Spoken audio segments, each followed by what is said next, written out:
Money is not the most important possession in life. Lapit ako. Narinig niyo ako?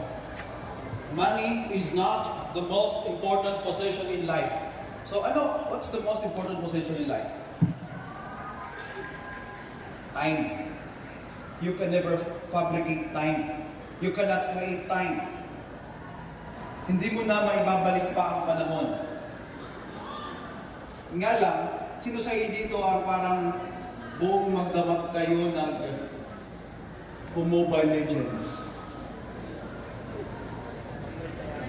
O sino sa inyo dito kapag pipiliin kayo, kung pipiliin ka, papipiliin ka. Okay? Netflix review. Ano? Netflix review. Netflix. Pahalagahan natin ang oras. Kasi makakaunti lang po ang oras natin dito sa mundo. Alam niyo po ba, there are more or less 8 billion people in the world. Ilan? Dami no? And you know what? Yung katabi mo, naging isa lang yan. Wala siyang ka-duplicate. Wala siyang katulad. Wala siyang kaparehas. Nag-iisa lang yan. Sa dami-dami ng tao dito sa mundo, kung mawala yan, hindi yan mapapalitan, wala siyang kapalit, at hindi din naman talaga siya palitin.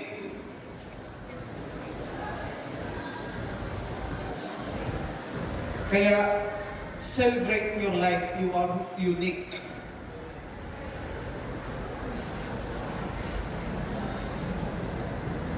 May question ako. What's the smallest book in the world?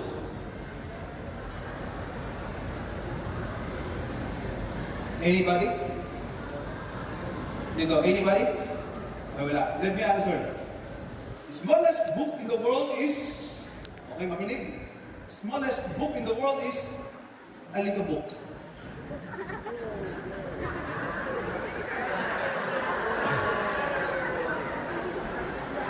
Nanggaling tayong lahat dyan.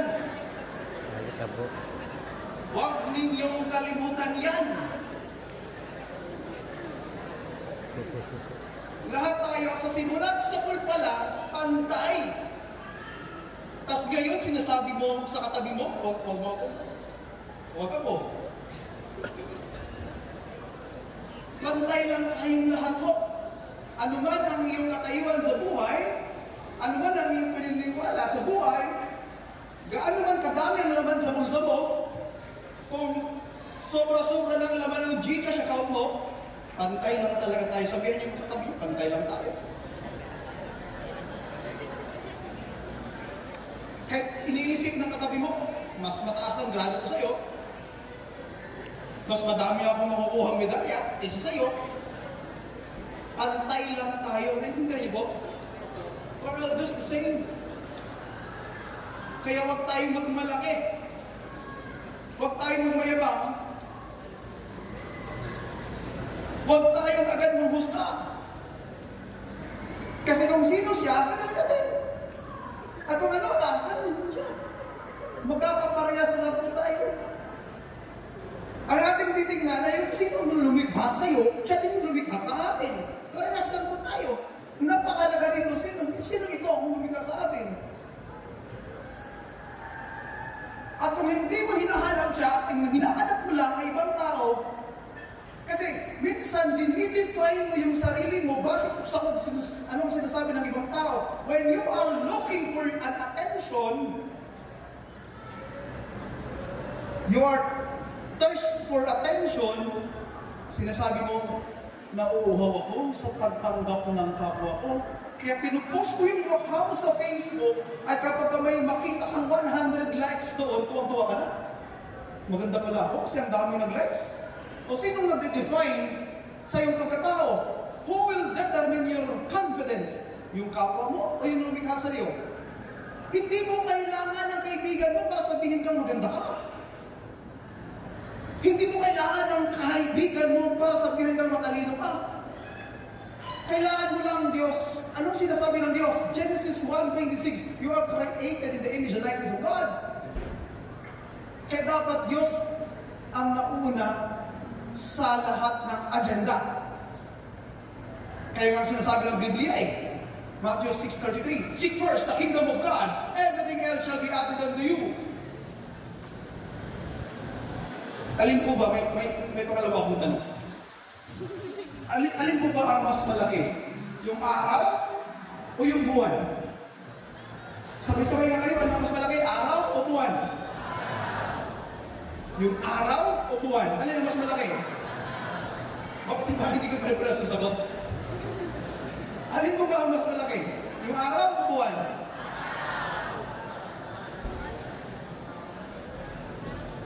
Ito. Sa isang buwan, may 30 araw. Sa isang araw nyo, may oras ba ang Diyos? Sa isang buwan ninyo, may araw ba ang Diyos? Ulitin ko yung tanong ha. Bakit masaya ang kalendaryo? Kasi maraming dates. Alam niyo na yan. Pagkasama mo lagi ang Diyos, araw-arawin mo ito, mapapansin mo, sumasaya ka sa buhay mo. Kasi nandun yung totoong pagmamahal Wala sa Kanya. Joke lang. Kasamahin mo ang Diyos kasi siya yung Alpha, siya din yung Omega. Magtiwala tayo sa Kanya. Never reject the Lord. Unahin dapat ang Panginoon. Sino sa inyo dito ang mahilig kumain ng kare-kare? Bumibili ba kayo ng kare-kare? Pag-ikot nila ng kare-kare, meron bang kasama bagoong? Bagoong. Kapag bibili mo yung bagoong, bibigay ko ba ng kare-kare? Kaya unahin dapat natin yung dapat unahin. Para makuha natin yung ibibigay, kung bumuli natin yung uunahin. Kapag uunahin mo yung bago, hindi ibibigay sa iyo yung kare-kare. Pero kapag uunahin mo yung kare-kare, ibibigay sa iyo yung bagoong. Kaya when you seek first God, lahat ibibigay. Kahit hindi mo hingingin, alam ng Diyos kung ano yung kailangan. Suppose I tell you, close your eyes. Close your eyes. Now, punta kayo, umuwi kayo sa inyong bahay. Sa isip lang ha. Uwi kayo. Okay, nasa harap na kayo ng bahay ninyo. Now, masok kayo. Ang gagawin ninyo, this is my instruction. Count how many doors, ilan ang pintuan ng bahay ninyo. Isa, pagpasok. Punta ka sa kwarto mo, pangalawa. Punta ka sa kusina nyo, pangatlo. Punta kayo sa toilet nyo, pangapat. Yung pintuan papasok na inyong swimming pool, pang-5. Ilan ang pintuan? Okay, open your eyes, open your eyes. Now, how many doors? Ilan? 4. 5. 15. 55. Ang dami naman. 3. Here is my question. Sinama niyo ba ang pintuan ng inyong refrigerator? Now, bakit hindi niyo sinama ang pintuan ng inyong refrigerator? Isamantalang halos oras-oras kayo magbubukas doon kumukuha ng inyong pagkain.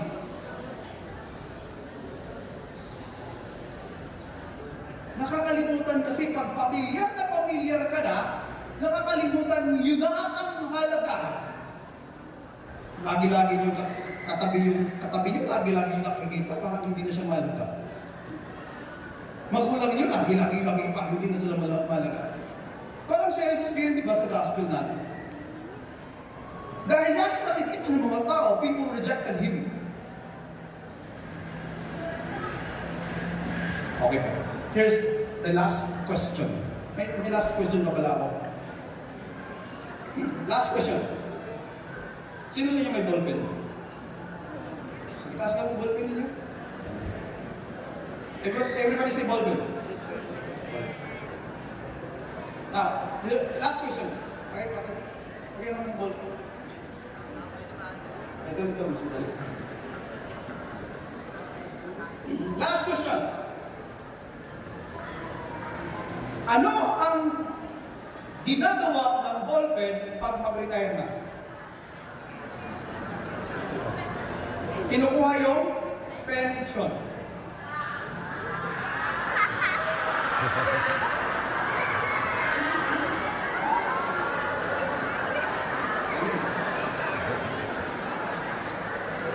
Lahat tayo magre-retire din sa mundong to. At lahat tayo may nakaantay sa atin, depending how we cooperated with the grace of the Lord here. Kaya mga kapatid, habang may buhay, may pag-asa. Manalig sa Diyos na kung ano man ang pangarap mo, nawa ito'y nakapaloob sa kalooban ng Diyos. Lakaran mo ang kalooban ng Diyos, ano man ang mangyari sa buhay mo, and God will guide your way. Isa naman sabi ng Psalm 119, the Word of God is the lamp unto my feet and the light unto my path. Just trust in the Lord. Everybody say, trust in the Lord. Yan ang sinasabi ng Proverbs chapter 3 verse 5. Trust in the Lord with all your heart. Lean not on your own understanding. Submit to Him and He will direct your path. Just trust in the Lord. May God bless you and sana maging fruitful ang inyong graduation. Magkaroon kayo ng magandang eskwelahan, magandang buhay sa inyong pagpasok sa grade 11. And later on, matulungan ninyo ang inyong pamilya, higit ang bayan. Don't ever forget, God is with you. God bless you. Amen.